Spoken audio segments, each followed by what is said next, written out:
right, so let's take a look at a few things today, try to make sense, see where the hell. I mean, put it this way. Let's just face the facts, right? This is not. This is the second upside niner, right? So meaning second technical exhaustion signal we've run into. And a lot of times that gets the job done. You get a little breather off of that if the first one didn't. We're kind of seeing that now, right? How deep of a pullback is generally what we want to know. That's all we care about. Or even if it's just some sort of consolidation, honestly, I couldn't care less. You shouldn't either, because there'll be a plethora of opportunities in individual names. And that's where a lot of the crazy action's been. All right. So we just want to try to get a gauge on, how much of a drawdown we can possibly see here, kind of getting a feel for not a worst case scenario, because you can't predict that kind of stuff, but just so maybe we're in the ballpark. And you guys probably have heard me mention a lot of times when you get, not always, but a lot of times when you get what we call this pink panther, when you get these exhaustion signals here, when you finally do get a breather, you wipe out usually a decent amount of that, right? And that could be you're talking about what, 100-point drop on the S&P 500.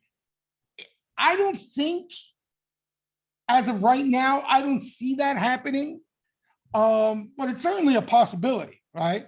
And here's the interesting thing: if you were to pull up a chart like this, and you guys should know me by now, right? Just by the look of this chart, right? If this market was a normal market, I wouldn't even think about trying to do anything right now. Okay. But you have a really interesting backdrop in where the market's been running away from players who are underexposed. Okay. And, it usually doesn't line up that way, because what you have is when you get this runaway rally like we're having now, right? A melt up. What usually takes place is the melt up is caused by players plowing into equities off good news. Okay. And this go around, that's not the backdrop. Okay. What you have right now, you have speculators that are rolling the dice in the options market and playing their Teslas and Amazons, and you see the call options activity through the roof right now. That usually takes place off any rip of this magnitude. You're going to reel in those type of players, okay? But we talked about this. The beauty of those type of players is you get a little drawdown from here and you wipe them out, because they were all in weeklies. They were all in short dated op calls, right? They're all playing names that have gone parabolic and just want to keep playing the same names all the way up, right? I'm sure they're probably caught in some Tesla right now. So, they'll be gone. If not gone, they may be gone already. If the majority of them in Tesla anyhow. So I'm not too concerned about that crowd, okay? The larger crowd, and what usually puts an end to bull markets, is when the positioning money gets in, because those are the players that are in the equity market. You know what I mean? That are moving around big money, and you don't come in and out of things that quickly, right? And when they do come out, you're going to feel the weight on the price action.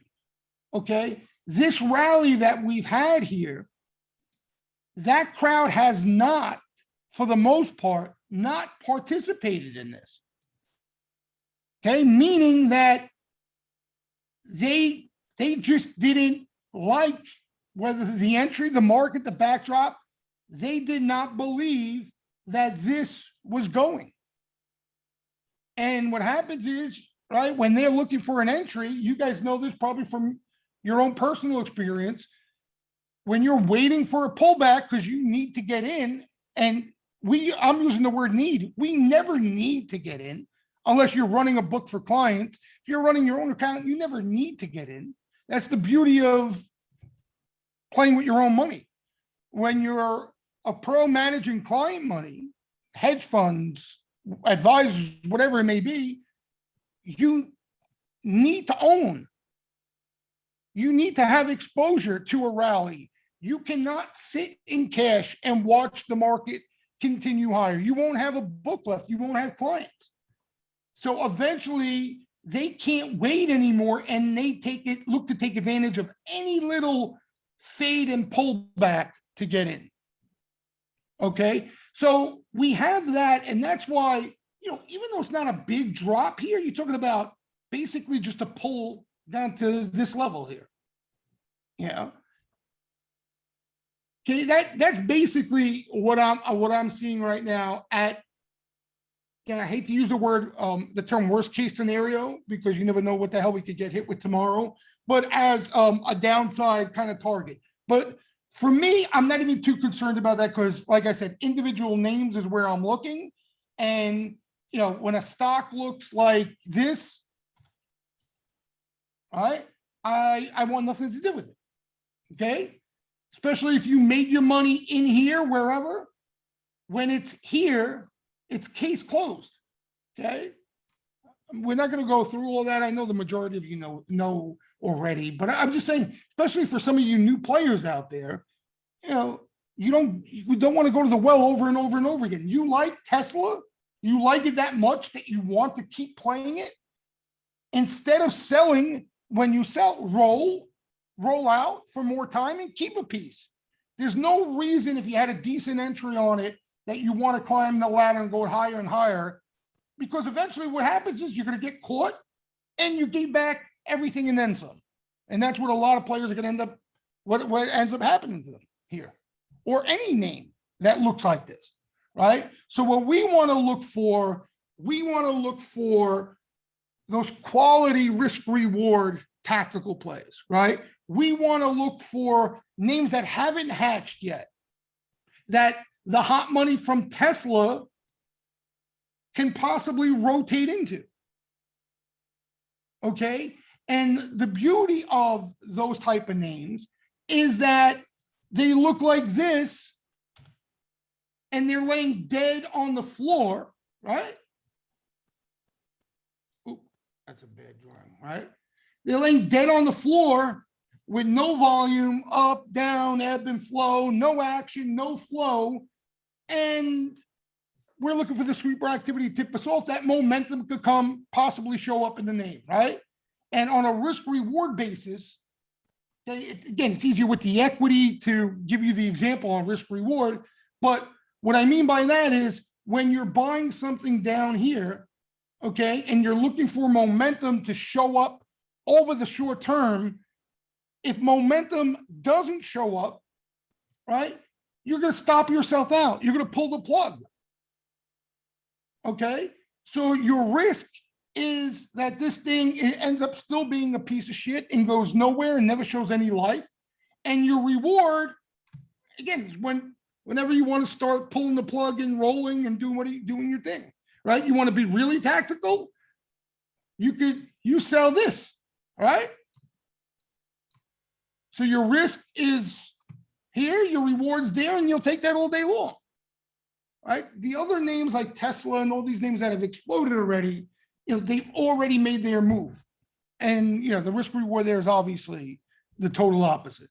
So we want to look to that. And the other thing that we got going on now, we have earnings season, right? We got through some of the big names the first couple of weeks. There's still some more earnings, but, you get a name like Coin that probably every single one of you have played, okay? And, without earnings, you probably don't have a shot at an entry in this name again within this rally, right? Because it's kind of extended. So now you got a nice little pull off earnings, okay? And if you see some sweeper activity, it's going to be tough to see clean activity because this thing has been so active. But if you see a couple sweeps you like in this name and you feel like they're coming in to play at least a bounce, you know, you got another play here already after the wash rather than up here and waiting for that turn to come, right? So again, there are a ton of things for us to look at where we don't need to chase anything. We don't need to chase anything right now, right? When you're chasing, it's straight up FOMO, straight up degenerate, and it just doesn't make any sense, right? You have that feeling like the market's not going to be around next week, and you have that hedge fund mentality, and that's what a lot of them get buried off of. All right, and that's a perfect segue. We're going to talk about, you know, why this market's a problem for them and what that means for us. Why are we even trying to make money on the long side right now? Because again, on any other occasion, I don't know about you guys, if you showed me a chart that looked like this, I would say, listen, guys, I'll talk to you in a couple of weeks. I cannot even think about doing anything over here until this thing digests, right? And call it a day. But the reason why I'm not taking that approach and I'm looking for opportunities in individual names is because there's an appetite on the sideline that needs to get into this market, all right, and in a pretty big way, and can really, you know, set a nice environment into the holiday season. Yeah, more so for individual names than the indices. I'm not really putting too much emphasis on the indices at all. I'm looking towards individual names. Again, that's where the juice has been up till now, even with the market melting up. But we'll see. Maybe if we get a pullback, that could change.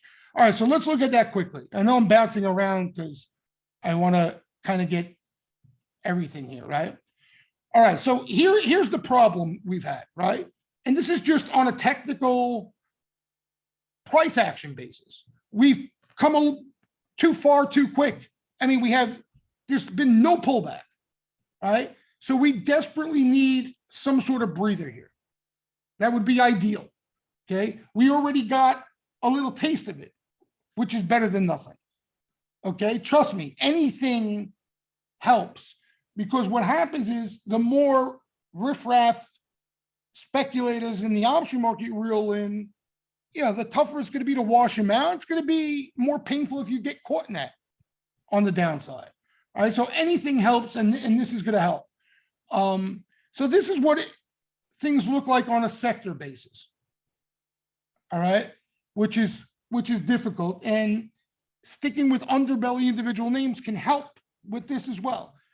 We have the market underneath the hood here. Things have been cooling off a little bit over the past couple of days. Okay, so that's good. Look, you got the financials, right? Because rates, it's unbelievable, but rates are a disaster right now. All right, the last thing they're doing is going higher. All right, so you have some things that have been cooling off, which is good, and can open up doors for rotation. Okay, so that's an added plus of possible money, flowing into these areas. Okay, but into the top of this rally, we didn't have much. Okay, we didn't have much. We were cooked across the board, as we like to call it. Okay, and we still are in some groups. Look at this, semis scorched. And I love the semis just as much, if not more, than any single one of you. Trust me, I love the semis. All right, but on a risk-reward basis, you can't make the case here. I don't care whether you're telling me melt up into the end of the year or whatnot. You do not have a favorable risk-reward when you have the semis bucking 80 here on the sentiment scale. All right, you would need a melt up to cash a ticket. All right, and just look at the chart here, and you can see every time you get up here, right? Some go a little higher than others, but eventually there's a healthy rinse.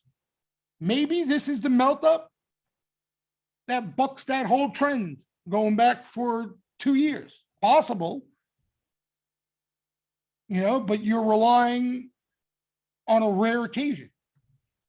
Okay, so we want to try to find opportunities without trying to hit the lotto at the same time. Technology, same thing, right? So these things, without a doubt, could use a rest. All right. And in the meantime, you have some groups here that are cooling off, at least to neutral, and that's a plus. All right.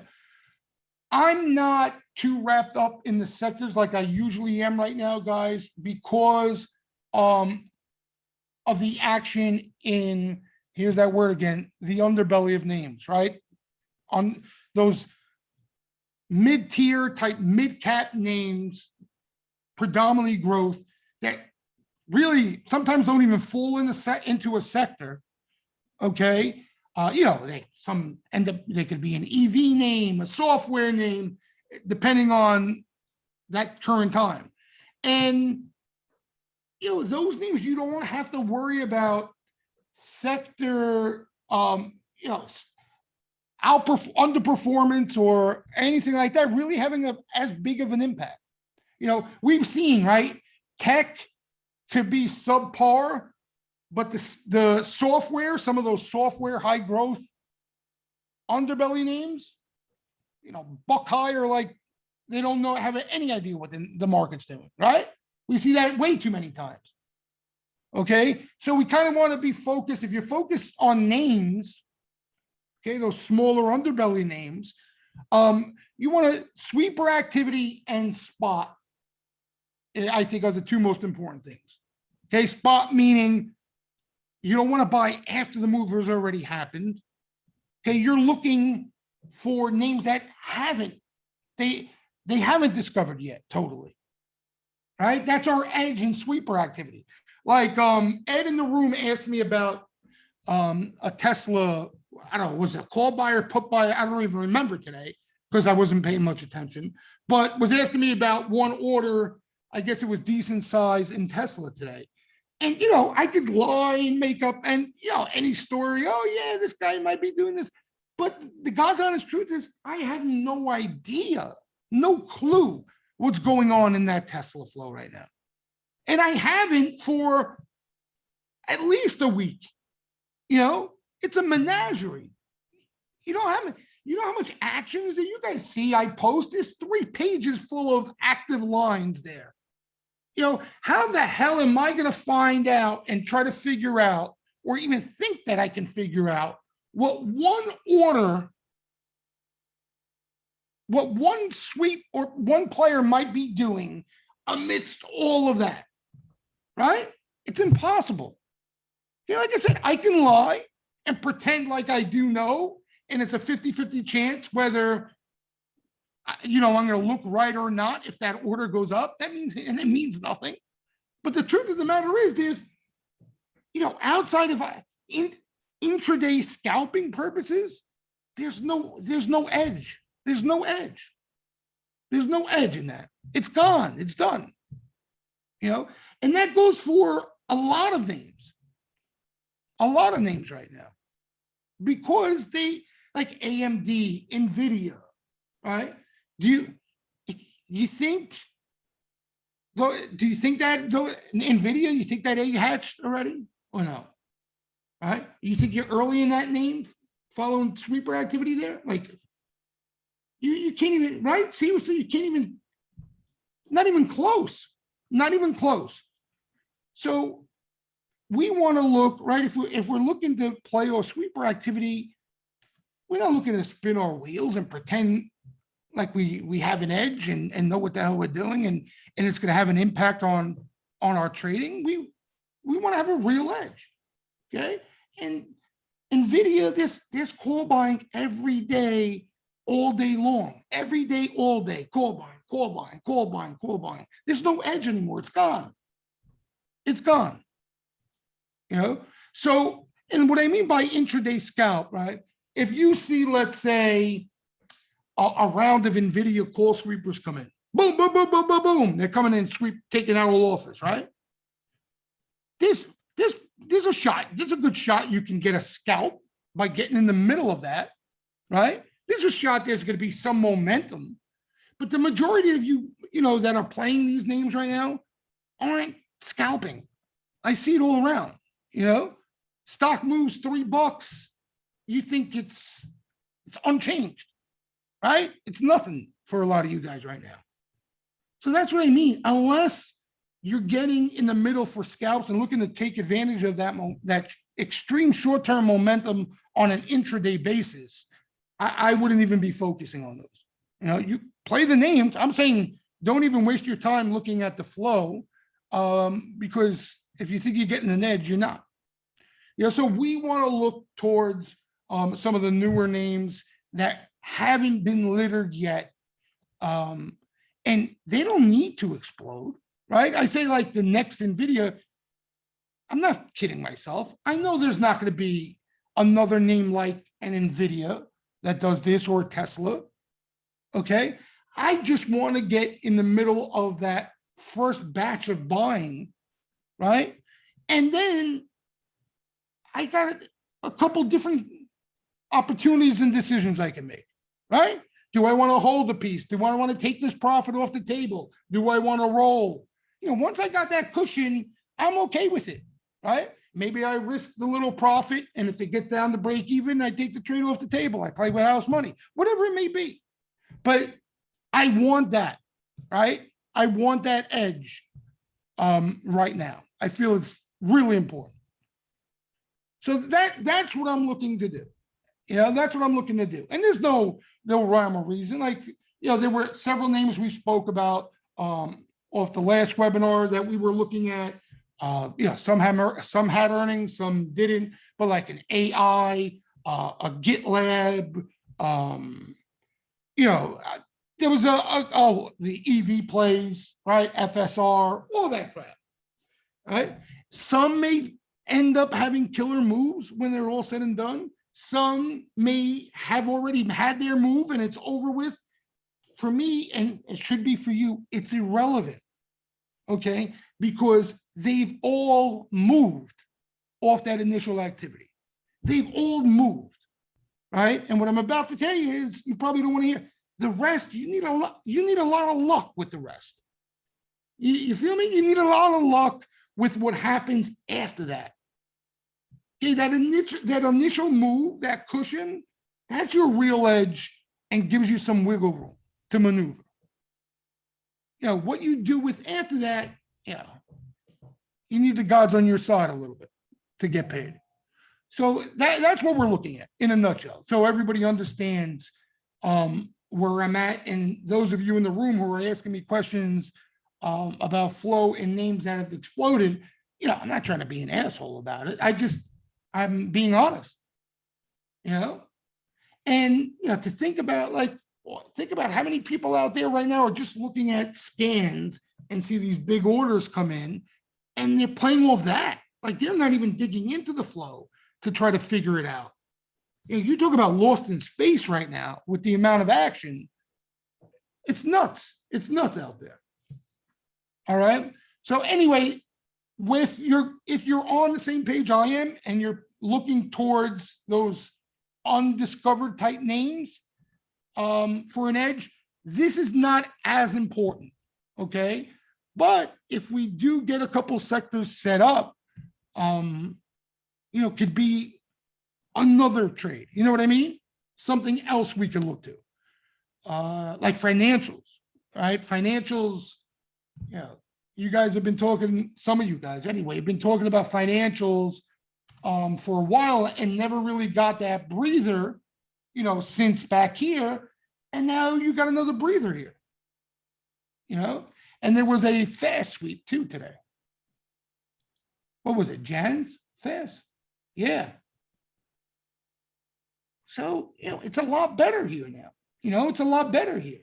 Something to keep an eye on now. Definitely a lot better here. The energy, everybody was so bullish on it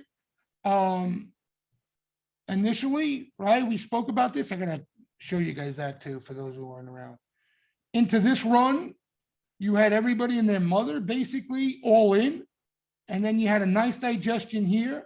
And now you're back here and nobody's really excited about it anymore.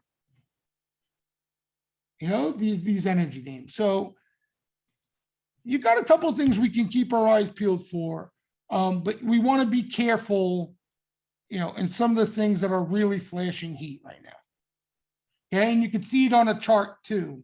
The fast was short term, huh? I thought it was longer term. What was the longer term, Matt? Wasn't there one longer term? November's. That's next week, right? Shit, I thought it was further out than that. Anyway, all right. So here's all right. So this is the heat out there. Again, this is just trading range, giving you an idea, sectors, everything is tough right now. It's tough. So that's why I think still the underbelly and what we just went over, those type of names, I think offer the best risk reward, without a doubt, the least amount of risk. And as long as we may listen, sweeper activity may all of a sudden halt and we don't see any action in these things anymore, these underbelly names, then, it's a problem. Then we need something else on the sector side to set up. But as long as, we're seeing the flow we've been seeing, I think we have to take advantage of that edge in individual names. It's too good to pass up. All right, so this is just basic trading range here, and you can see a lot of heat, pretty obvious. Here is the Goldman sentiment indicators that we usually look at, but there really hasn't been too much movement. So my buddy hasn't really sent it to me in a while, but here you go now. We're looking at the dark blue diamonds. This is an average of all of them. Okay, so if this is neutral, this is where we're at right now on an average. And you still, some of the positioning stuff that we talk about, you still have, kind of in no man's land. It's kind of in no man's land. And the option stuff, it's all the option stuff that's fried right now. Fried. All right, so nothing too crazy. Here's the one we talk about the most, hedge fund exposure. November fast, I thought there was a Jan fast. Maybe it was another leveraged ETF, it could have been. This is hedge fund exposure. For those of you who don't come to these webinars often, okay? So this is how much exposure as a whole hedge funds have to equities, okay? And if you guys remember, I know we went over this Sunday, guys. I just wanted to touch base on this webinar here to those who are members. If you remember what we discussed probably a couple of weeks back when we were at this point in the rally here, okay? Just so you guys understand, like, where I'm at, okay? And how, like, I try to keep an open mind. We were right here, if you remember, okay? And what I was looking for, what I was hoping for, if you remember, was for this to kind of like come back and back test and chop around a little bit, okay? And hang out for a week or two before going higher, all right? And the reason why I wanted that, okay, one, it would have gave us a nice window of entry, possibly, right? Would have gave us some time to get long of some stuff. But more importantly, I wanted to see how players and funds positioning would react to the price action. Okay. Would they believe in the rally, or would they think, or are they thinking we go back, test lows, and possibly go to the 200-day, like they were saying initially, right? So that's what if you remember, we spent the webinar on it. We were looking for clues, right? We were looking for clues each and every day of how players were positioning. Okay, we didn't get this little digestion that I was hoping for. What we got was just a straight out rip. Okay, And what worries us about that rip is it reels in more longs, right? Usually. That's the worry, that you get everybody in the pool and then you pull the plug and party over. Okay. But what happened, and it doesn't usually pan out like this, instead of everybody plowing into equities and getting long, they didn't. Okay. They tried to outsmart the price action, right? Outsmart the market. They didn't think it was a good idea. They weren't bullish, whatever reason. Okay. And that's what's changed since that point a couple of weeks back.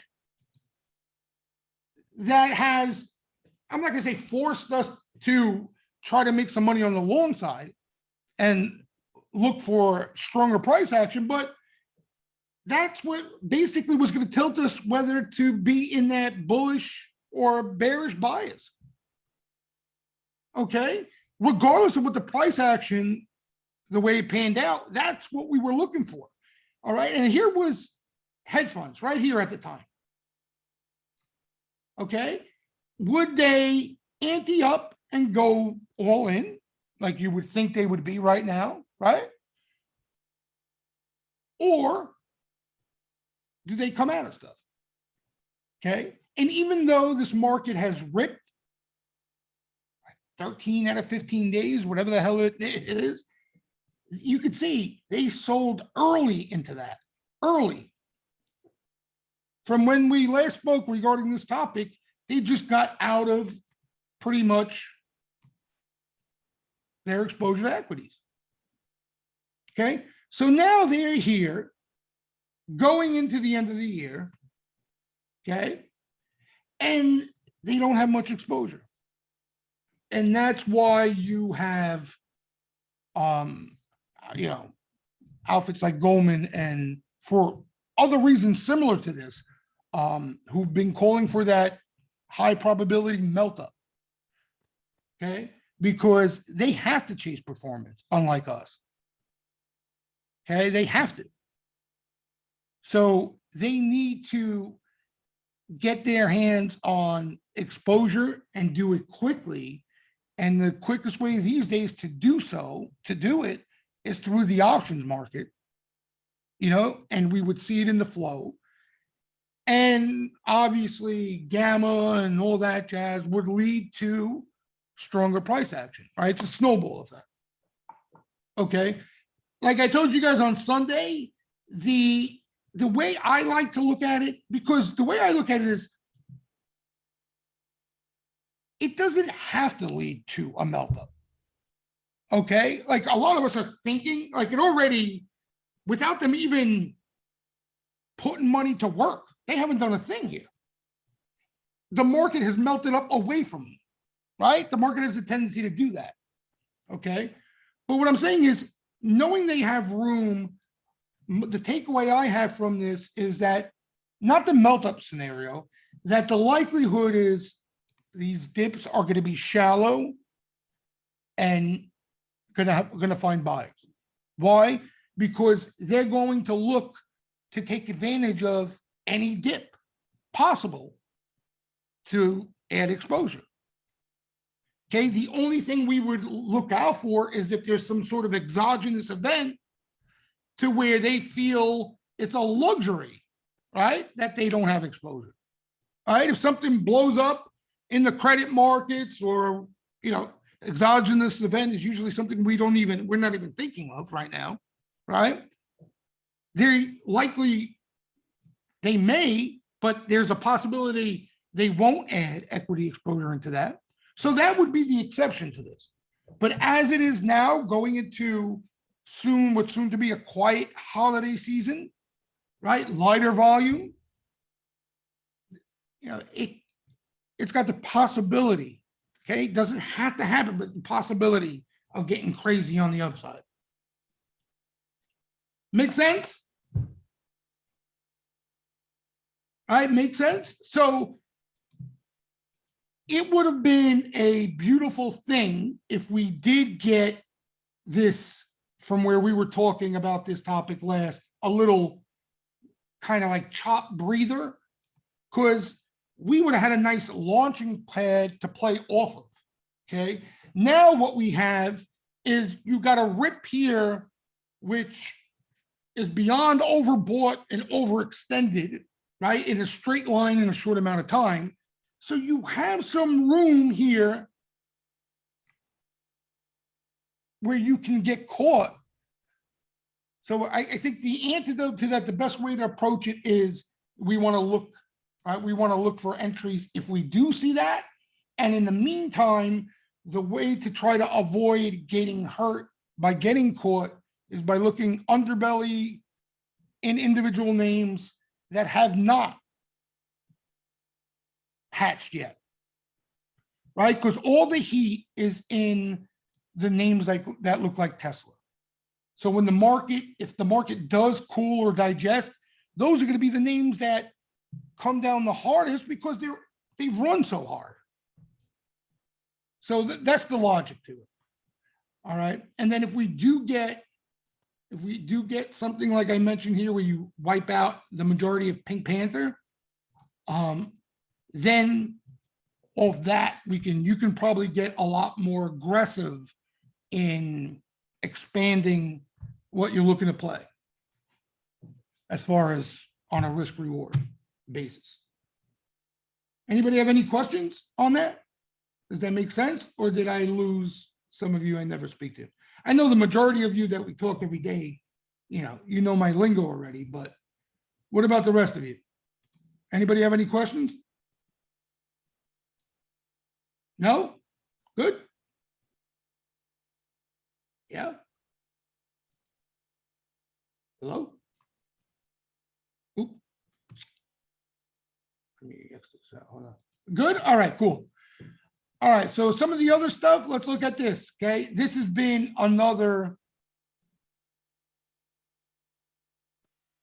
part of this thesis, right, that we've been paying attention to, okay?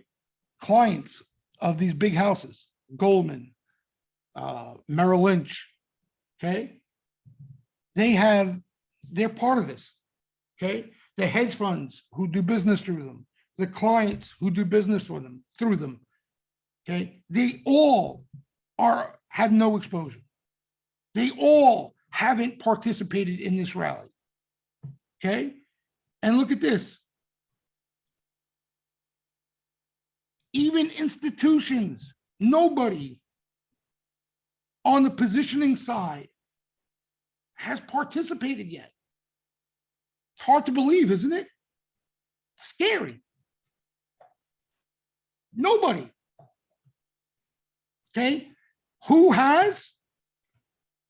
Retail option speculators. Okay. And I wanted to be precise there because it's not the riffraff in the futures market, right? We look at Sharpie riffraff, even Sharpies haven't participated, and even riffraff haven't participated. None of them have participated, nobody. The only ones are retail option players, speculators, and systematic funds who have no emotion involved. You understand? That's why they participated. Right? When their machines go on buy signal, they need to add exposure, they systematically add exposure, right? Hence the term systematic funds. Yeah, they don't have, there's no thinking behind it. There's no thought process, there's no emotion behind it. So that's the crowd who has been long. And when, we're not the only ones paying attention to this, this is a lot of how players who've been in the game pay attention to this stuff, right? Because this is what makes up a market, right? And when you have that big of a crowd who's that cautious and scared to get long of markets, that's where you get, moves like this, right? Because there's no sellers. There's no sellers. Light volume, no sellers. And now we're going into the holidays. That's why, it could get crazy. It could get crazy. Now, listen, we may not want it to get crazy because after crazy, shit hits the fan. You know what I mean? So crazy, I say crazy, not in a good way, because it'll be fun into the holidays. But yeah, exactly. It might be case closed after that. You know what I mean? But it can get crazy. Right? It could get crazy. And what would set it up for crazy would be a little breather here. And that breather just gets aggressively bought. And then you know what happens when they see that breather get aggressively bought? That's it. It's over with. You know what I mean? That's the test. That's the test. Yeah. Well, 2 weeks ago, look where exactly. Look at the move here. What do you mean too late? Oh, you're saying the rally's over? That's what you mean? Is that what you're saying?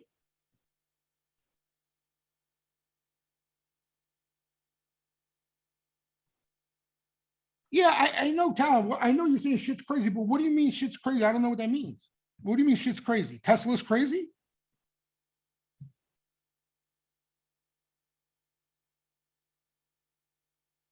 Is that what you mean? Tesla's crazy. Yeah, I mean, these stocks have been, there's nobody in them. What do you mean crazy? There's nobody in them. There's nobody in these things. Cal, what I'm saying is you have no idea what crazy is. Were you around in the late 90s? You have no idea. This is not crazy. You have no idea. This is nowhere near crazy. Crazy is when even you're bullish, Cal. That's crazy. And everything is flying. How can it be crazy when I'm telling you there's nobody in stocks? There's nobody in them. What's so crazy about that? I'm showing you proof there's nobody in these things. You know what I mean? That's the crazy part. That's why you're going to get these crazy moves. There's nobody in them. There's nobody in them. So you got this here, right? This is a big house, Merrill Lynch. I mean, they're probably just as big as anybody out there. And I didn't really dig through this. I wanted to look at it with you guys, but they haven't been buying throughout the rally. Okay. We've been talking about, and Cal, you've been on this webinar each and every time. The growth side of the market, nobody was in. And what happened now is, everyone said, oh shit, wait, rates aren't exploding higher. Wait, I can own growth stocks again. And that's why you're getting these, big explosions out of these growth names because everybody sold them. You know what I mean? Nobody has any exposure to them. So here, this is for the week now. Okay. ETO tech. So look at this though. Okay. Just look at this.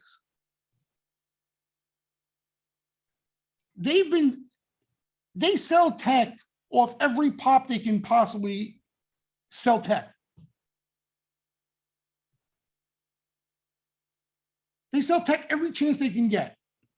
Look at this. Institutions were the biggest sellers, right? Retail sellers. Oh, this is ETFs. This is ETFs. Where's the individual names? Hold on a second. Let me just read the clients were net sellers of U.S. equities, not a lot, but they sold again as the market continued news highs. Similar to the prior 4 weeks, clients bought ETFs, sold their single stocks. Institutional clients continued to lead the selling despite the passing of the tax laws. Remember, they were blaming it on tax law selling. They thought that's where all the selling was coming from. So that's gone, and they're still selling. This group has sold U.S. equities every week since the start of October. Clients were also net sellers for the second straight week. Hedge funds were buyers. They were buyers, finally, after 3 straight weeks of selling. Okay? We didn't even talk about, when we were talking about who's buying, buybacks and all. You know, buybacks are ridiculous right now.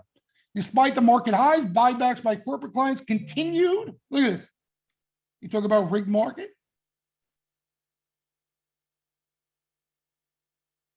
Okay, they're supposed to buy back on the dip, right? They buy pullbacks. They just keep buying their stock. It's amazing. It's illegal, but yeah, I mean, Cal, that's as rigged as the game you're going to get. No, Cal, buybacks. You got all this cash and you can buy back your stock at any point. How's the stock go down ever? It's amazing. I think we're seeing it, Cal. I think that's the problem here. Everybody was positioned for them. You and I had this discussion, remember? Everyone was positioned. I was just going to say the metals, but there you go. You own them already. Yeah, so buybacks have been accelerating. As a percentage of market cap, buybacks remain near decade lows, but have ticked up to the highest level in a year. They're not even as high as they can go. They may continue to pick up near term. We see a number of reasons why the pendulum could swing toward dividend growth rather than buybacks. Big consumer discretionary outflows. What? They sold consumer discretionary again? Clients sold single stocks. Look at this. Clients sold single stocks in 6 of 11 sectors, led by tech, consumer discretionary, and industrials. How do you figure this? Tech and discretionary have also seen the biggest acceleration in outflows. And they're buying healthcare. Defensive. Right? Passive flows. They're still sticking to value over growth.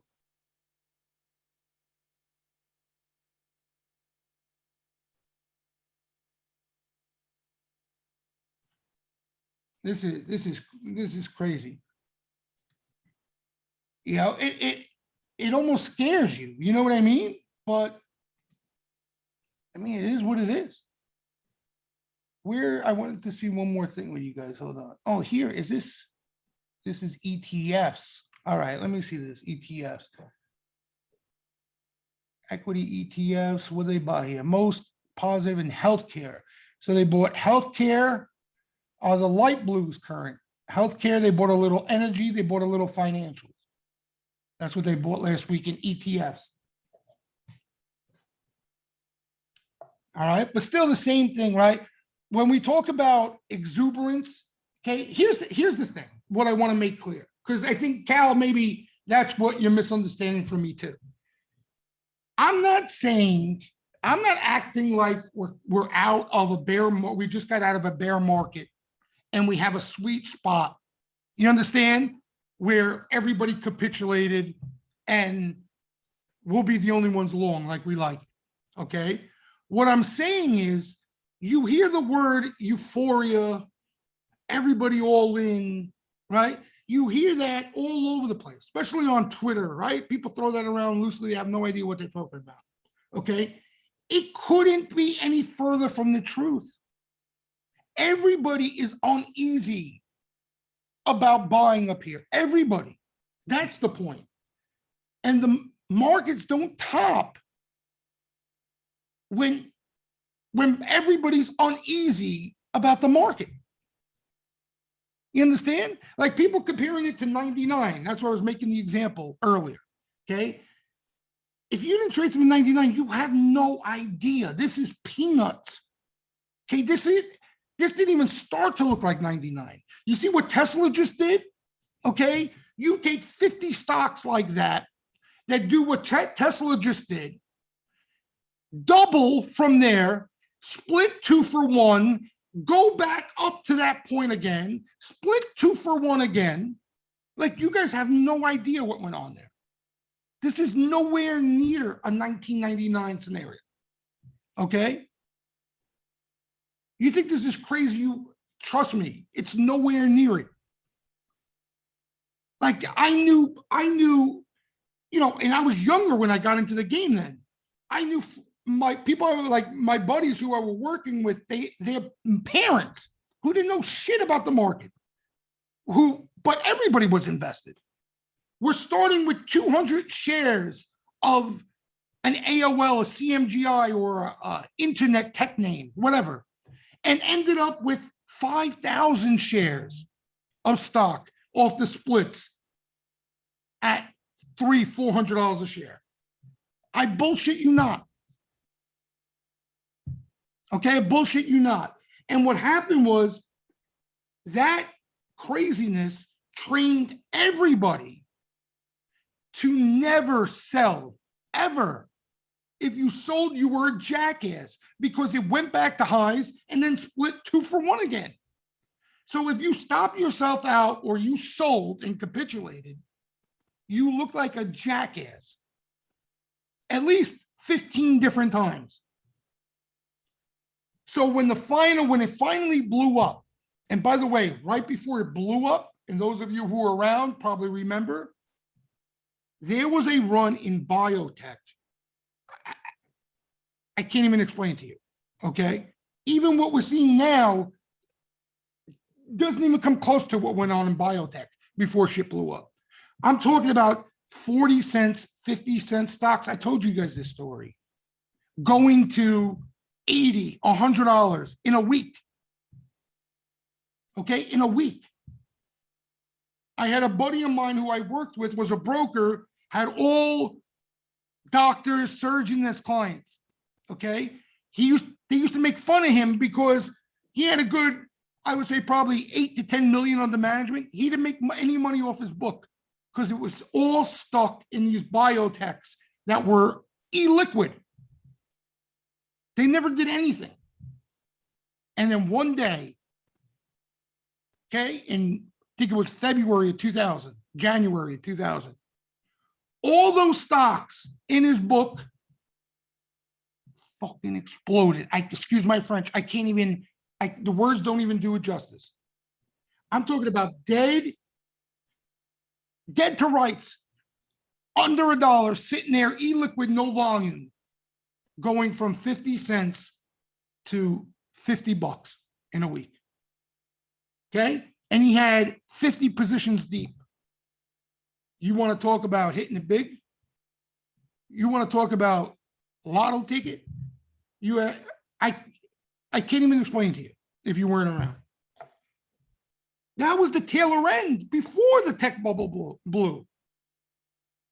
That's on top of all the techs running up to 99.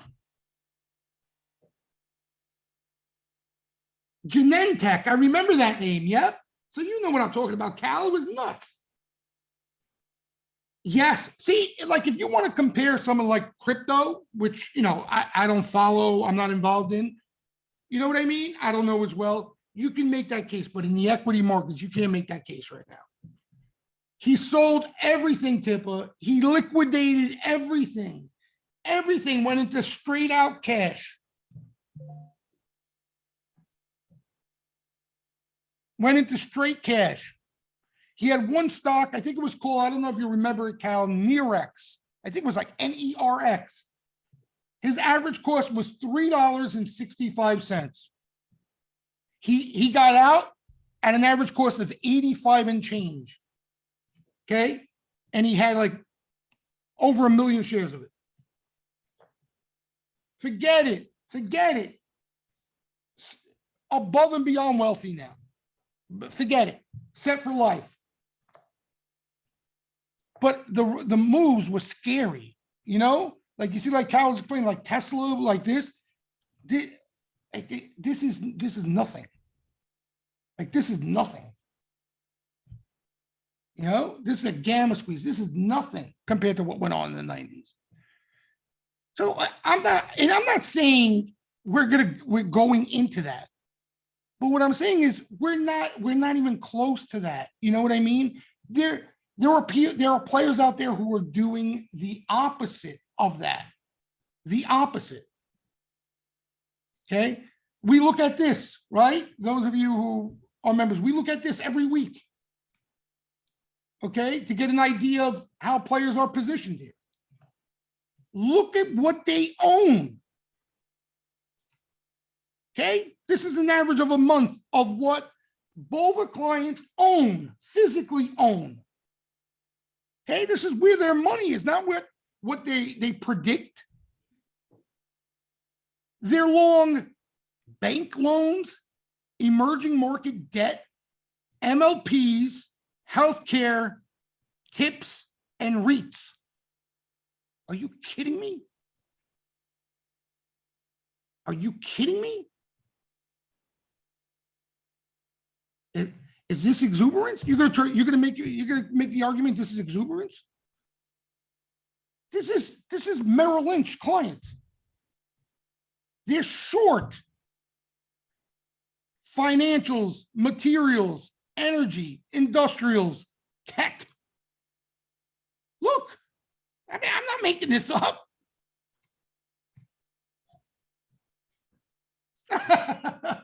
You want them to trade against you. You know? And I told you guys Sunday, what really caught my eye is that they're short Japan. They're never short Japan. They're always long out the eyeballs Japan because it's a rigged market. They're actually short Japan. I can't believe it. I cannot believe it. So yeah, that's why I'm telling you, you got this, and then you got the professional side, the hedge fund side, who has no exposure. You know, it's tough to make the argument that you're going to see any sort of, magnitude of a sell-off unless they get lucky and a nuclear bomb goes off, right? That means they're short the Japanese market. I don't know what they via EWJ or whatever. Do you want to take the other side of that? Probably you would get long EWJ. But what I'm telling you is they're always long. They've been long the Japanese market ever since they've been. Oh, why? Because of, I guess, inflation. Yeah. It's got to be, right?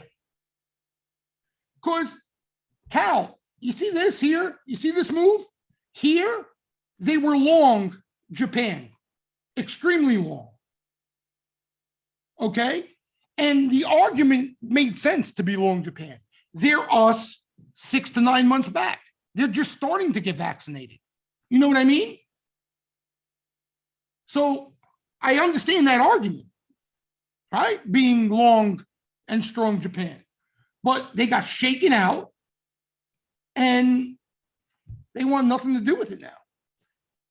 Yen, yeah, it's got to be currency related, right? It's got to be. So listen, usually how this plays out, okay? Usually how it plays out is it gets all this money that's fighting it, forces them in, forces their hand. You know what I mean?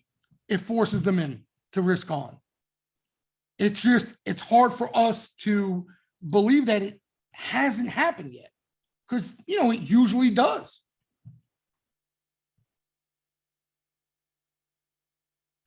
Yeah, Tippa, that was why they were bullish, right? The new government, wasn't that a bullish thing that they were thinking? I could be wrong. in Japan. But you're going back years now where, so it changed the tune. You're going back years where, I have everybody just buy EWJ on every dip. It's a rigged market. Sean, the one excuse I had for swings, which was a legitimate excuse, was earnings. Okay. But now with earnings moving little by little on the sidelines, right? Like, for example, you see like this name here, like an AI or any of these names that I've been trading, right? If we get post earnings action in some of these setups, I'm gonna want to swing. I'm gonna want to swing these. I'm gonna want to swing. And the other thing too, that we haven't seen, Sean, that I truly believe is bound to happen, may not happen this go around, kind of an everything rally, where you don't have to be like, oh shit, I own growth, I own value. What should I buy? Growth, value. You know what I mean? You get outperformance, but everything participates in a sense. And you're starting to see some signs of that creep through. Okay, but earnings were in the way. All right, like this booking, which caught nice action, you had earnings in the way. Otherwise, that was probably a decent swing, Sean. You know what I mean? Stock hasn't gone nuts. It's been in consolidation for 9 months. So we want to take it week by week because things change so quick. We could melt up another 2 weeks and be fried altogether. But the way things stand now, you see a post earnings name you like, and it looks like an AI, or it looks like one of these IPOs that we like to play. Not even the SPACs. I'm talking about the IPO growth names. Like this one we traded recently, GitLab is this thing.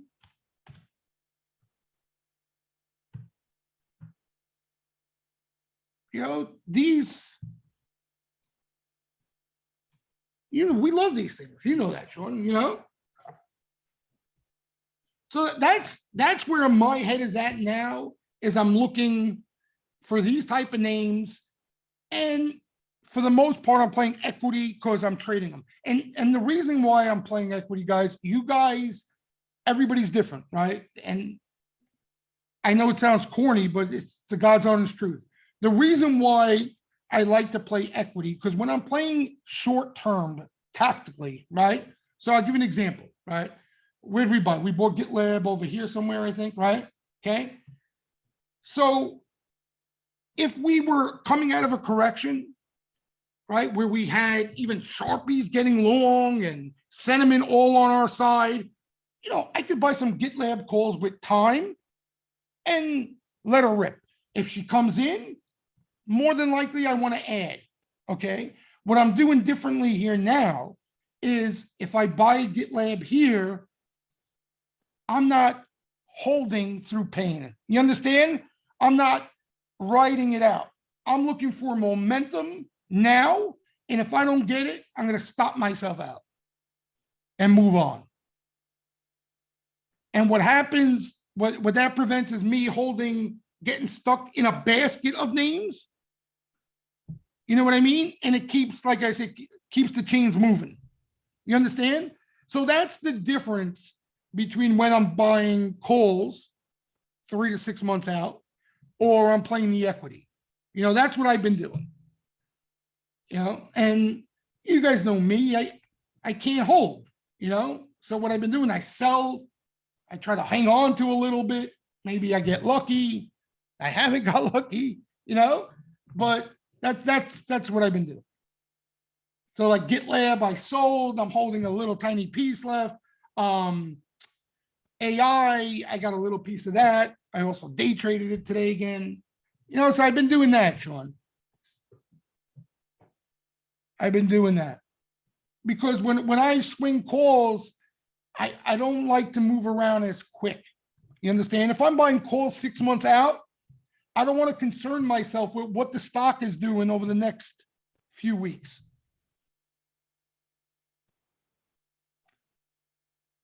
Honestly, Dylan, I would lie to you if I told you I had a set format or whatever. I don't. What I generally look for is where, first off, like when I look at a name, okay, I look at where I'm going to pull the plug if things aren't looking right. Okay. And that ultimately will determine what I'm looking for as far as upside.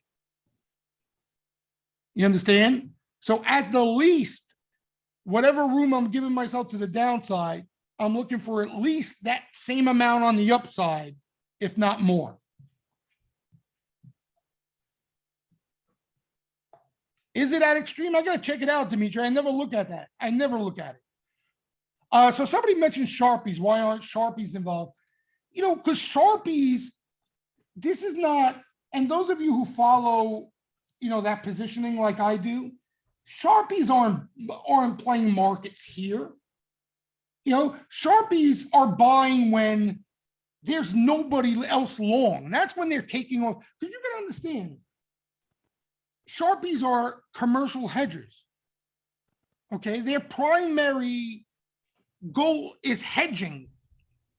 Okay, what we use that signal for is when they take off all their hedges because they do it for a reason. You understand? When you have a market up here like this, you know, for Sharpies to take off all their hedges here is really unexpected. You know, they're buying AI. You know what I mean? They just don't roll that way. Like Sharpies are buying, you know, like the COVID lows. You know what I mean? They're buying the 2018 bottom. Like that's when they take off all their hedges. So, you know, it's not shocking that they're not unhedged and aggressively long here. You know, that's expected. What's shocking is that the specs, the riffraff, aren't aggressively long here. That's more shocking. Yeah, that's basically how they look at it, Robert, right? That's how they look at it. So down here, right, they go max long and take off all their hedges. And then, you know, after a certain point in the rally, when players start coming into the market, they usually are waiting on that. When players start believing in the market and positioning on the long side, they start putting hedges back on. You know what I mean? Because they look at like the easy part. That's where they make the bulk of their money. You know, so that's why Sharpies, I think the thing that surprises us about Sharpies here is that the specs basically had no exposure. And, you know, Sharpies did nothing about it. You know what I mean? That I think is what was surprised, that surprised us. Because usually they're on the opposite side of the spec money all the time. Exactly, Jared, right? Exactly. So, but yeah, that's like I told you guys a couple Sundays ago. I don't even know, like I don't want Sharpies all in here. You know what I don't even know what I would do with myself. What am I gonna go bananas up here? You know what I mean? Like save the Sharpies. I need Sharpies to give me the nudge and get long when I'm pooping my bloomers. You know what I'm saying? Like that's where I need them to get me long. Yeah, but you can't listen.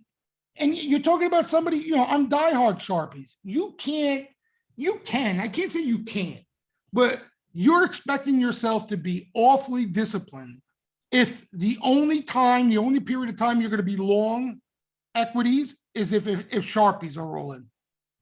You know what I mean? Like, fine, that could be your game, but you know, that's some disciplined shit. You're not firing up the machine every day. Yeah, if that. You know?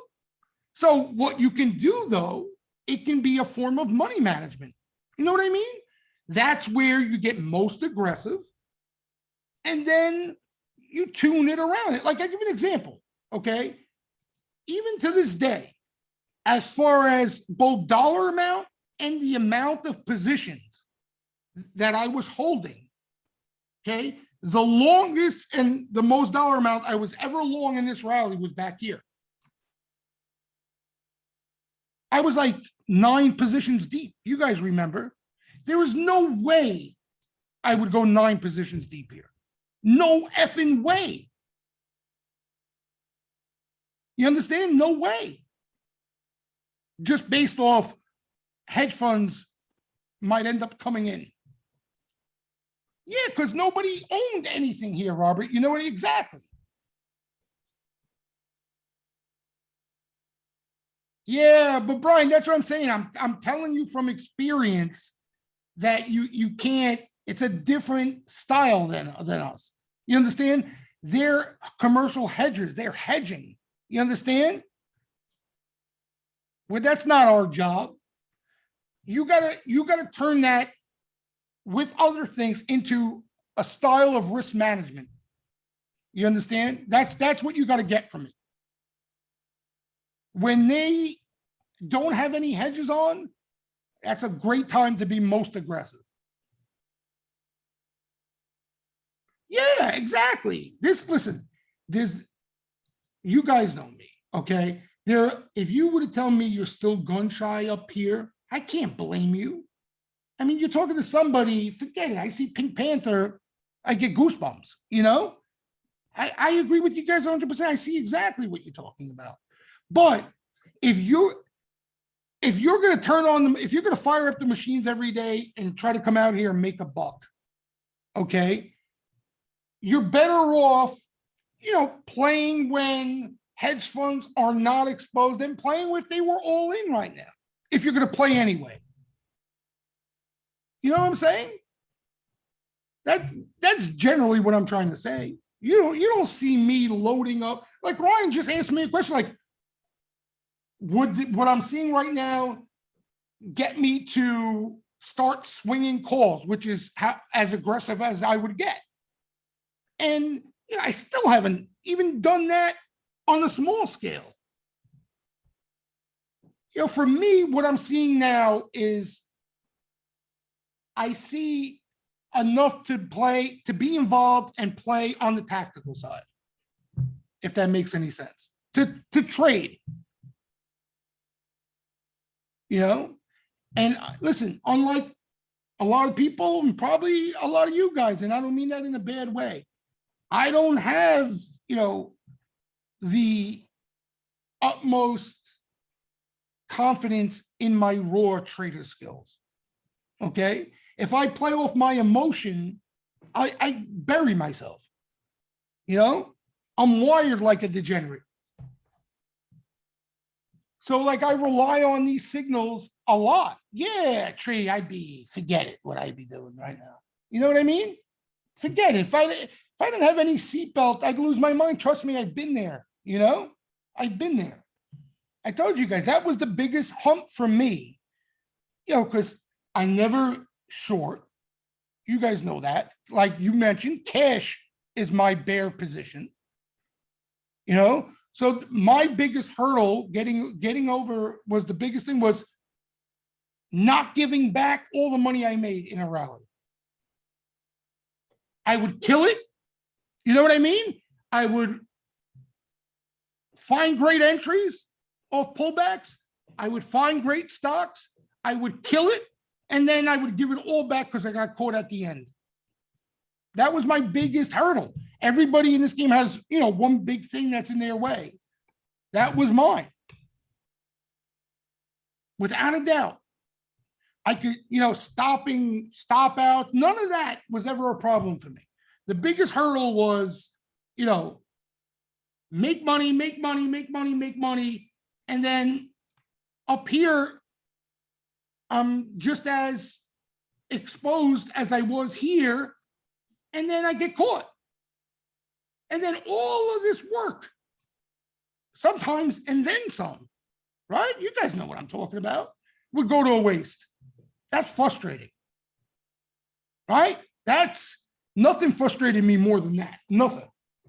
Like that's frustration. So a lot of, the sentiment stuff, Sharpies, all that stuff we look at, that's what helped me out a great deal. Later, Trey. That's what helped me out a great deal in, not to say that I would never get caught, but when I do get caught, I hang on to a chunk. Later, Ram, I hang on to a chunk of the money on the upside. So, that's with the stuff we look at, guys, that's how you got to use this stuff. It's not all buy, sell signals. There are a lot of times, I sound like a broken record and it sounds corny, but there are times where you don't buy or sell because it's the wrong move, right? A lot of times. A lot of times. All right. So who's got some names we can look at quick, and then we'll call it a night. GPS caught some action. They have earnings coming up though. It looked earnings related, what they were buying. Let me see. Where was the earnings? You got some time though. November 23rd. So you got a little bit of wiggle room here. But, unless you want to turn it into an earnings play, you want to be out. So maybe play a run up. But the flow looked, I think they caught earnings to the day, literally. To the day. Doku. Sometimes we get sweeper activity in this thing, and they're pretty good in it. Oh, yeah, that looks interesting, Doku. That does look interesting. IAA has been catching a decent amount of action. The only problem is there is a shitload of November calls in open interest, and more than likely it's replacing that. Otherwise, you got post earnings, the whole 9 yards here. So if you like it enough, you probably can make a play on it. Just, look at open interest. I posted it today, during the day. The top 3 positions, a shitload, So it's a good sign that they're rolling that out, right? That's a good sign. And the spot's not bad. What do they do, these guys, IAA? What do they do?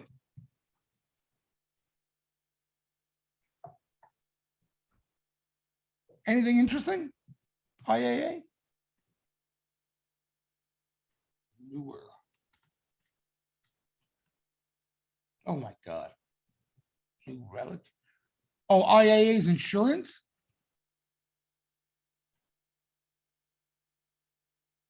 Yeah, I mean, listen, it's a decent spot too. You could, by accident, you may see a balance in it. For me, I'm staying more with the growthier type names that can move, since they've been hot. Now, if the flow dried up there, I'd probably look to some of these names. They're a bit slower. They were, they trade more realistic. I just like the growthier names because they move, they can move quick. AMD, I mean, it was down today. It's got to go down sometimes, no? It's got to go down sometimes. But, up here, I don't know what the hell you do with it. Market permitting, you get a pullback, it's probably viable, but I wouldn't call this a pullback yet. This is in the stratosphere. Sony caught a little sweep today. How's that looking? Let's see. Wow, this is strong, this name. Damn. I remember when this was SNE back in the day, not too long ago. This is a strong name. See if you could get a dip, maybe, Presley, is all I could say about it, because you're buying literally after a rip here. Maybe you get a little breather like this.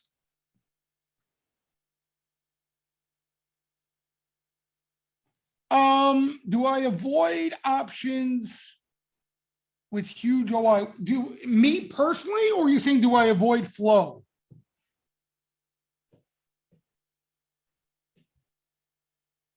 not that I avoid it, but you probably got to wait till open interest updates to make sure and confirm that they add. You know what I mean? That's the problem with huge OI.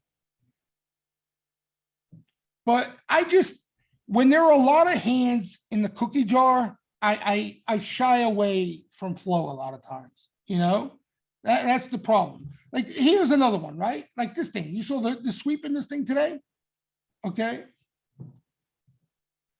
Like, if you like the name, I think, if you like it enough, you got to fire. But there was so much effing buying this run up here, right? I mean, open interest literally went from nothing to extravagant. And every time I see a big order, it's replacing something else. It's rolling something else. So you just never know what's a clean size aggressive bet. We went over this Sunday. Like, if this thing catches aggressive buying, GitLab, right? There's no question. Right? Somebody's legging into GitLab. He's not replacing. He's not rolling. He's not doing shit. He's bullish, whatever. And they're getting along the name, right? With names like Uber that have been littered with flow, or Snap, the problem is like you never know. You never know. Like, how many times do we see Uber size action? No matter what the stock is doing, we see it constantly.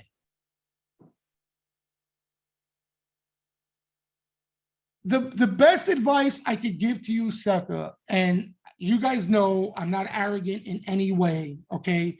But the reason why you're a Steamroom member, I think anyway, is because you have someone like me digging through the order flow for you, okay? There will never be aggressive, good-looking betting that I will not mention and share some color on. Okay? Never. So all the stuff that I spend time talking about, that's the best action. You know what I mean? That's the best action.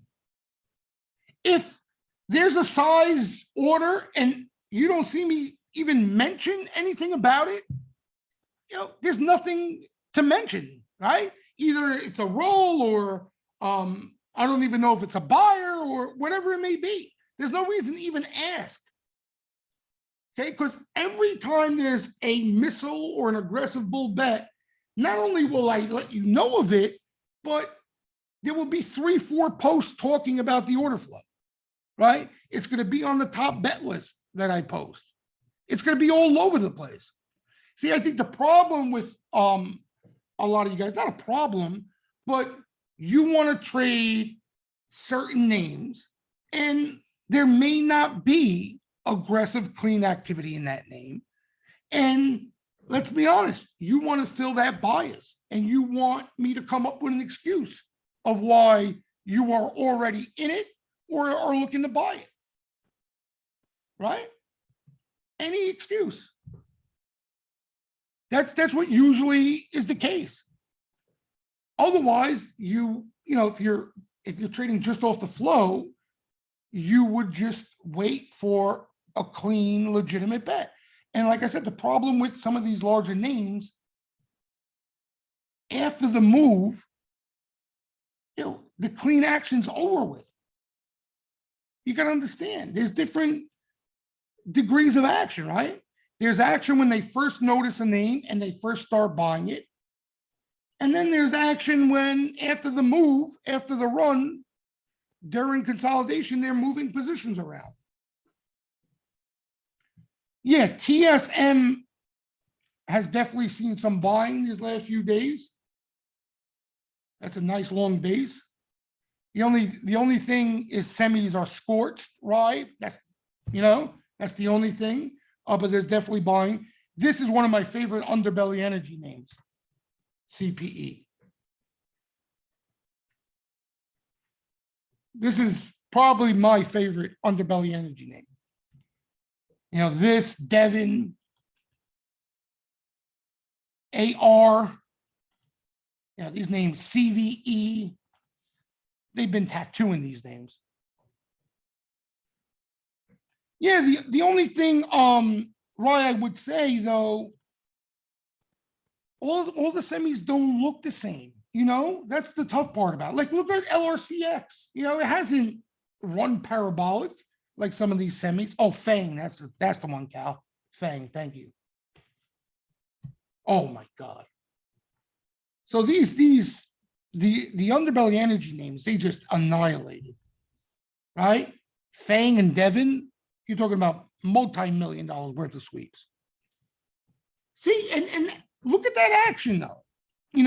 While we were seeing that action, right? We spent a lot of time talking about it. That's not even a player, it's a fund, blah, blah, blah. Like, that's the action you're looking for if you're looking for a strong signal from sweeper activity. You're not going to get the same signal from, an Apple sweep 2 weeks out or another size snap sweep, Nice, Cal. This was a nice one. This was a nice one. This was a nice one. Yeah, you got a lot of good looking energy names. They just, the sector's cooling off. They just, they've run a lot, these things. Maybe we'll see some newer names. GE caught an interesting bet today into that strength, right? Let's see if they come back for it again. That's what I would look for, Sheriff. See if there's any accumulation. Vimeo. Oh yeah, I know this name. This is the one post pre-earnings caught some flow, right? Has there been post-earnings flow or no, Robert?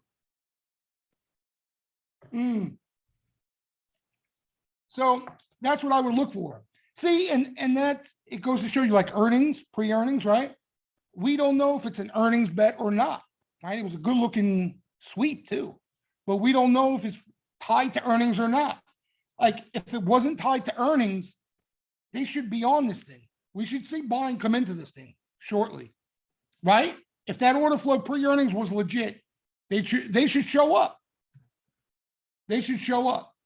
So if you're interested in the name and we see them show up, there you go. It's all set up for you already. Without a doubt. Seb, yeah, had some time. I remember, that's what I remember. It was good looking action, right? $1 million. Yeah, wow. So it was big too. So let's see. They come out of nowhere sometimes. Let's see. What else? Anybody have any, well, we talk about it so much. Any AMAT that has earnings? What else is catching some good looking, wow. Damn, that got hot quick. This Qualcomm's catching some good looking order flow. But look at this, Jesus Christ almighty. The last time Qualcomm was catching sweeps like this, it gapped up like this, and I couldn't buy it, and it just kept going. When was that? Over here, right here.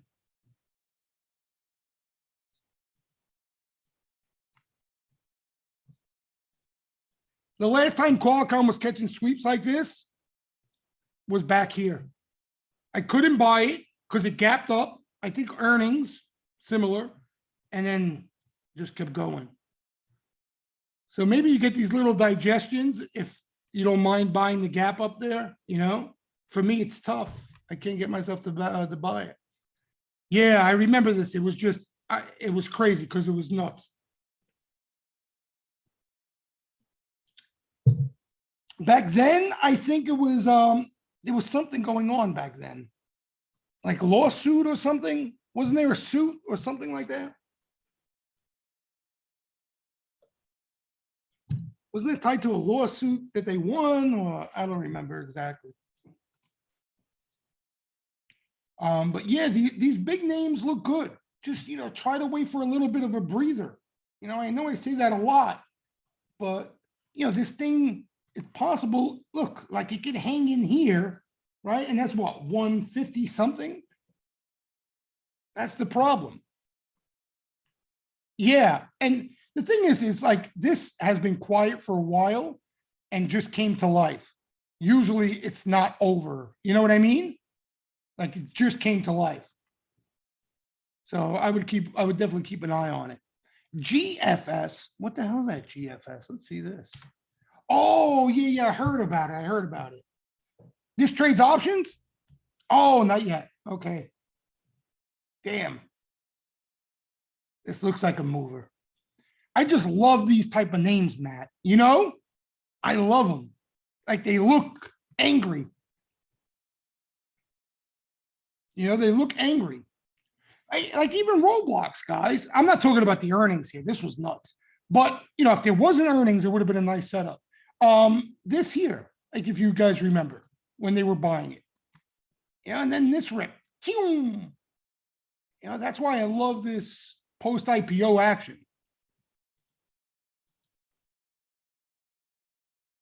There's no sellers.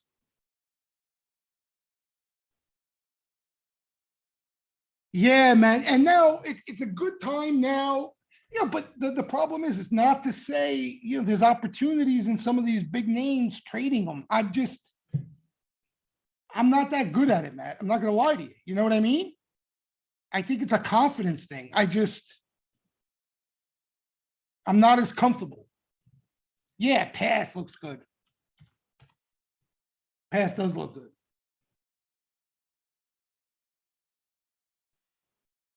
I think it's only a matter of time with Path anyway, you know, but Path looks good.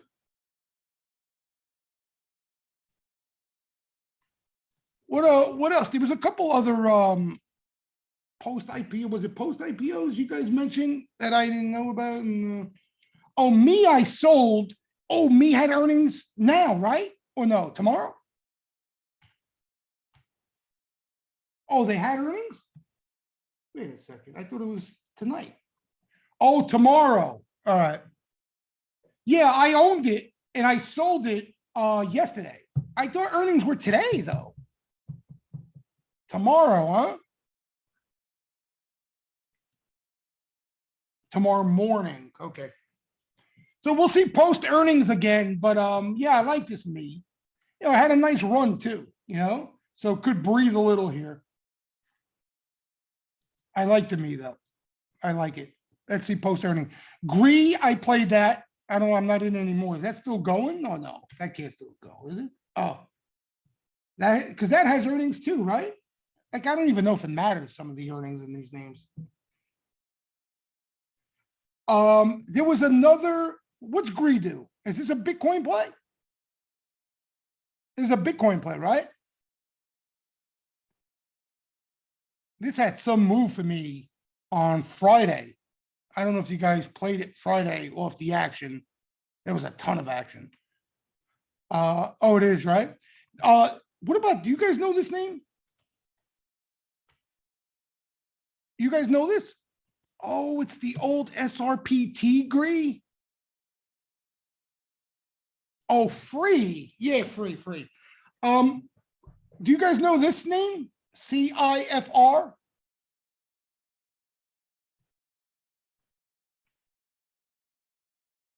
Nobody know it? So look at this. This is a Bitcoin miner, right? Kind of under the radar. Trade Alert says they have earnings coming up. So I don't know. Is this a SPAC? This might be a SPAC. It's a Bitcoin miner. That's all I know. I saw it today. So it caught a sweep today. It caught a sweep once before too. I didn't know what the hell it was. I thought it was a gold miner. But it's something to keep an eye on, a Bitcoin miner that hasn't done anything yet. You know, so the only thing is earnings. We got to find the earnings date. Yeah, I know. Especially now that they've been erupting. Right? Especially now. And it calmed down a lot, Matt, right? It calmed down a lot. Like they washed them out a lot. So a lot of the risk got wiped out. Yeah, without a doubt.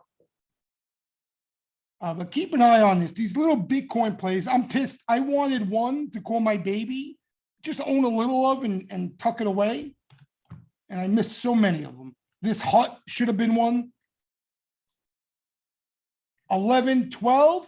So it is earnings coming up. All right. So CIFR 11, 12 earnings. We'll keep an eye on it. See if any more flow comes in too. Hyper, you still in this hut? What a good looking stock this became, huh? Flow every day, every day. And the beast. This is the beast.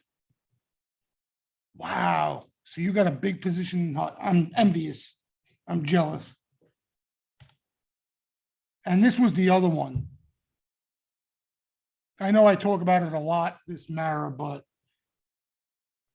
I mean the action, and I can't get over some of the sweeps in this name. MNMD. MNMD. It sounds familiar. MNMD. Isn't this weed? You sure it was MNMD? Mushrooms. I don't remember this though. MNMD. Was I talking about it? Why did it catch action, Dylan? How don't I remember this? Kevin Lowe. No. This is not the one that Kevin O'Leary I was talking about this, maybe? Skin? You sure I was talking about MNMD? I don't remember it, but my mind is mush. Skin is Kevin O'Leary, isn't it?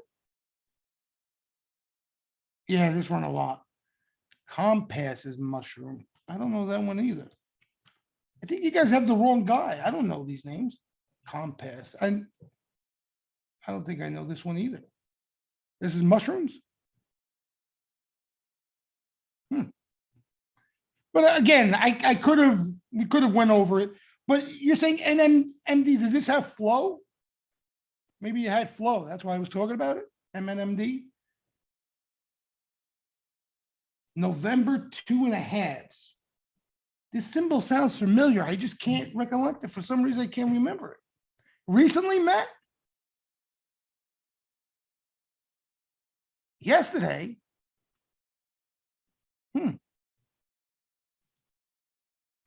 I don't remember. I gotta look at it again. I gotta remember. MQ earnings. Yeah, when's that? Now? Are they out yet?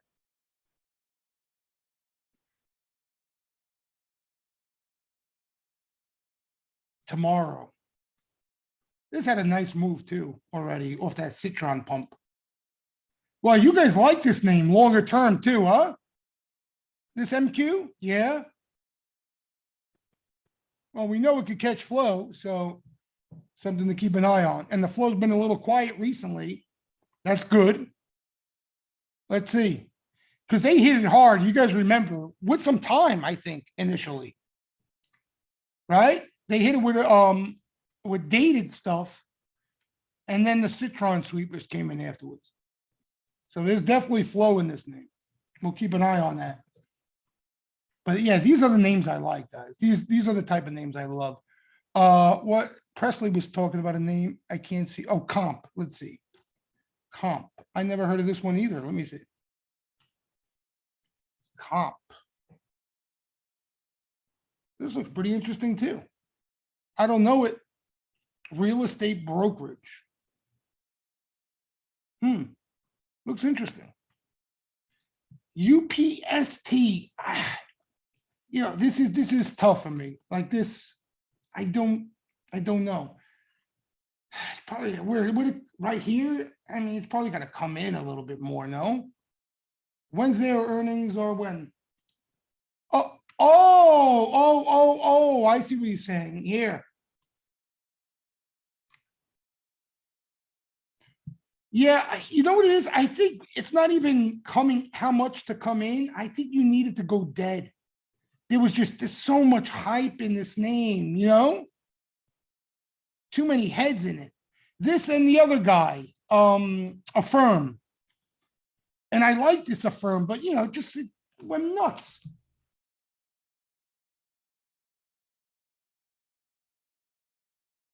But yeah, I would just let it go dead for a while. That's what I would try to do. Be patient. E2, I'm still holding. Again, I want to say just in case it runs and you guys think I'm retiring. I don't own a large position in it. That's why I'm still holding it. Yeah, I'm trying to hang on to this thing. Even if it does pop, I'm not, I'm not going to look to sell it. I just want to try to tuck it. That sort of thing. We'll see if I can pull it off. But I do like it. It's slow, but hopefully we get lucky. It does look good. It does look good. It does look good. And there was some nice longer term positioning in it. So that's a plus. NCNO. Oh yeah, this looks decent. What is this? I think I know this name. This court action recently. No, maybe not. Oh no, this one. The 3D play. So what's this NCNO? This looks good. Cal, what name you buying dips? This one, NCNO? Yeah, it looks good. Software. Oh, so it's in the right sector too. Yep. Yeah, Cal, these are the names I like. I like these names. I like these names. It did catch flow. That's what I said. I thought I remember seeing flow. Back in February. Oh, Jesus. Yeah, I recognize the symbol. NCNO. FIVN. I get this confused with the other one. This is the one where it caught that good looking sweep with some time, if I remember correctly. Was this the name? Is this the one Zoom was supposed to buy out? FIVN? Yeah, right? This is the one Zoom was going to buy out and the deal fell through. It caught a nice sweep. Caught a nice sweep. I think it had some time, the sweep, though.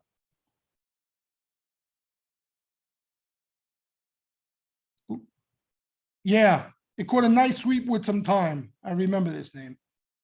It was a good looking sweep. What about the red hot guys? Did they cool off a little bit? Oh, there we go. Matt's got the sweep. See? I remember the good ones. Oh, November's. I thought it was further out. November 165s. The stock was 162.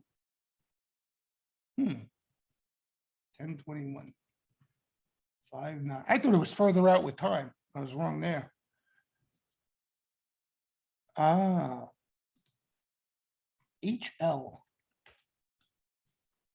Oh, yeah, I know this. This is a minor. Let me tell you something. There are a lot of leaps in this guy, HL. They bought a shitload of leaps in this thing. Anybody like the minors? Where's Lotto? Lotto, you love the minors usually. Well, you usually got a good feel on them anyway.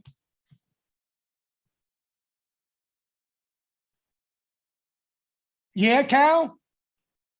So Cal's in deep. Lotto, you like them here? They're so overdue to get hot, right? Overdue. Yeah. They just need momentum.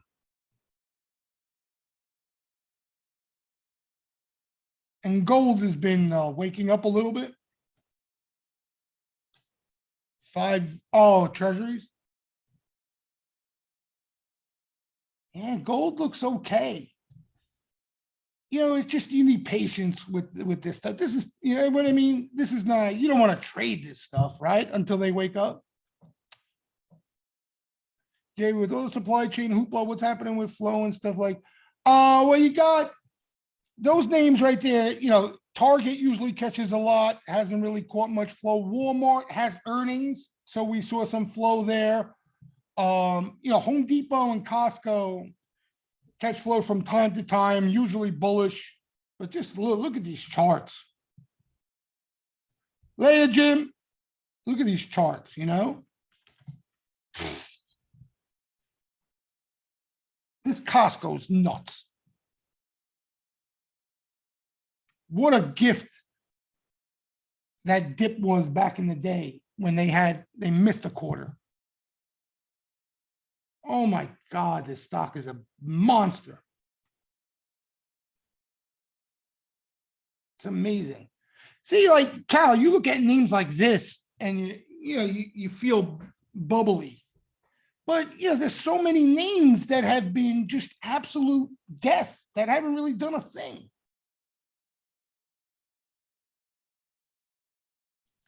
Weekly, let's see. Gold weekly.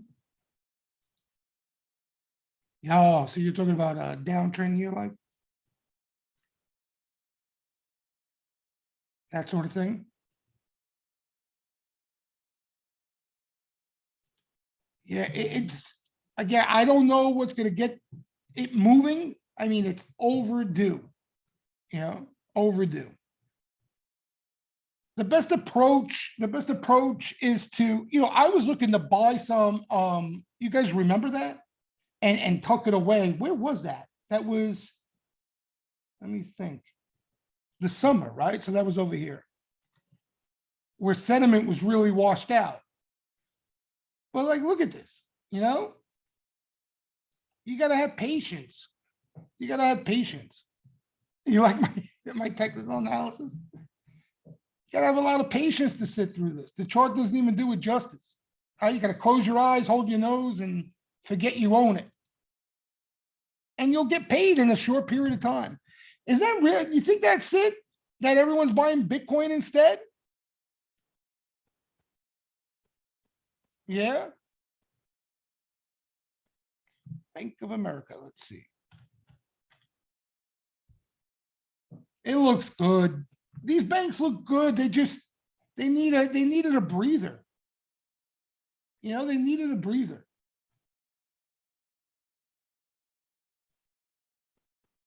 And you got a breather here. Like the financials are starting to breathe. Yeah.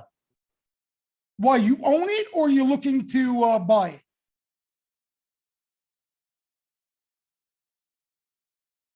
So wait, you're saying if Brainerd, if they pick Brainerd over Powell, you have risk in the big banks? Interesting.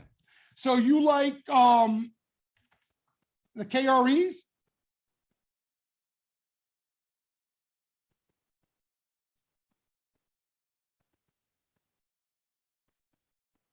The KREs you would play instead?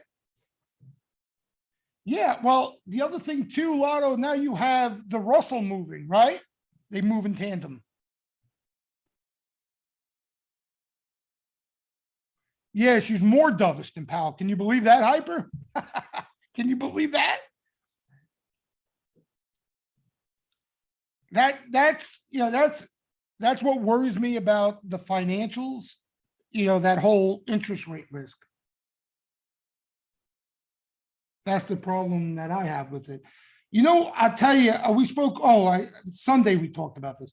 I want to try to get my hands like a degenerate on some of this Labu. Interest rate menagerie, you're right.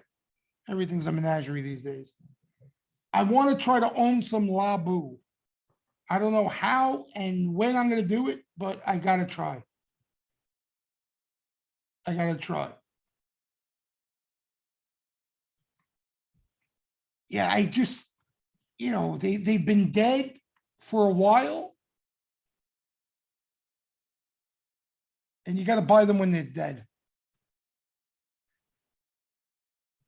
Like listen, if you are looking, like you're saying, are you drooling over bios? I mean, you got to look to get long at some point here. Sends, yeah. But see, Labu, I don't have to worry about FDA approvals and this and that. This is basically kind of like a bet on the small caps, but I get that bio grease on it, when they get hot. Let me tell you something. You're buying something that has been dead, like lifeless. When this thing gets hot, you guys know what this Labu could do. You know, when this group gets hot, you're talking about this. Yeah.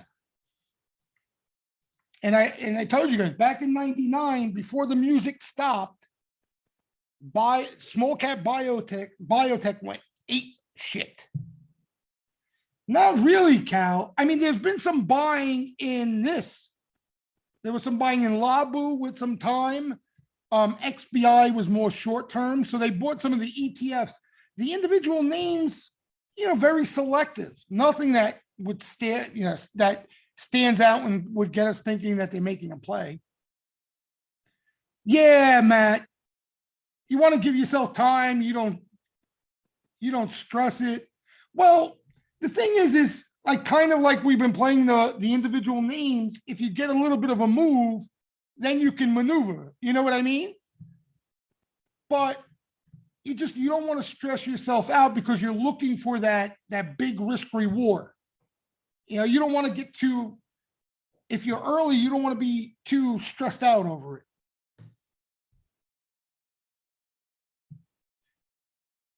Yeah, there's been, name the excuse, they've slapped it on biotech. First the excuse was even this, that they make a big chunk of the IWM, and IWM has been stuck in consolidation. But, look, IWM is moving here, right? And if it continues, I have to believe it's going to pull this higher. Like, I think money is just going to move here, if IWM starts to outperform. And listen, this is the degenerate ETF. This is 3 times leveraged.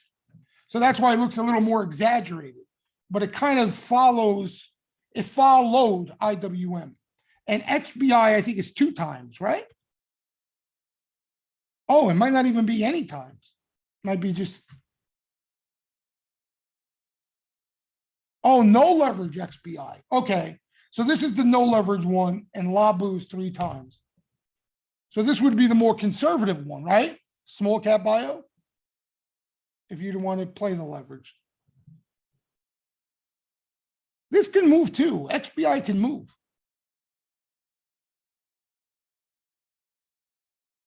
XBI, right? IBB is the big guys, right? And that's looked different too. IBB was actually doing well, and XBI didn't even move. That's because small caps have been underperforming. Nancy is bullish for healthcare infrastructure bill. Yeah, the small caps, we'll see. You can never feel comfortable with the small caps. They look good now, knock on wood. You know what I mean? Hopefully they outperform, they continue. Because if it outperforms, individual names are better to play. There's a lot of good that comes with it. A lot of good. And maybe we'll start to see some of these small cap bios get lit up, because they could get lit up. They come after them crazy. Like, you guys keep talking about the Sens. This thing's like $1 stock, isn't it? Oh, $3. But it looks good. Sens. Nuts, these little guys. All right, guys. Any last questions? Yeah, I remember COVID, that's what almost put them under, I remember reading. No one could go in. Prague, that's another little guy that's been catching action. That had a nice move too. This Prague. Yeah, IDEX caught a little bit of flow and then it just dried up. It just dried up.